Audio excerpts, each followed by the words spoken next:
fertiliser la lumière qui se met, brasser la merde, la transformer, éclater bourgeon, parfum de l'esprit, continuer à sarcler sa vie, arroser la nuit, ses rêves.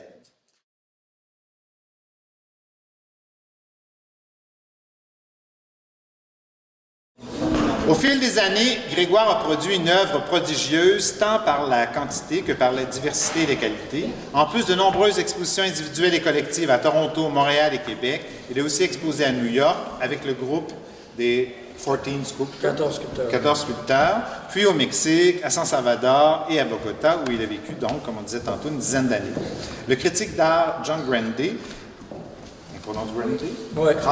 Grande, qui a suivi de près la carrière de Grégoire, écrit de lui « Ses peintures et ses sculptures dégagent cet état onirique de la culture contemporaine où se côtoient la conscience rationnelle et le désir intuitif comme deux forces conjointes en flux constant. » Bien qu'il ait débuté sa carrière à un atelier de ferronnerie appelé la Forge de Québec, en bon autodidacte, tu avais déjà la sculpture.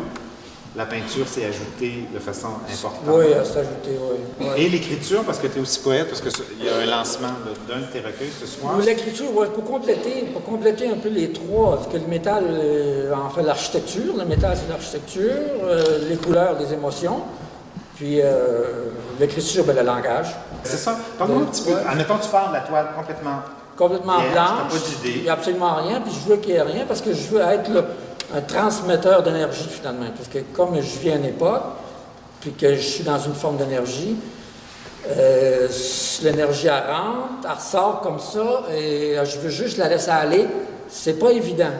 Ça devient comme... C'est un peu angoissant quand la grande toile est blanche, il y a des traces, puis là, tu te dis, ça s'en va où, comment ça va terminer, tout ça. Tu restes un peu un stress. Ça fait que ça prend des fois 5 jours, 6 jours, une semaine, puis d'un coup, hop, tu t'avances, puis elle se construit.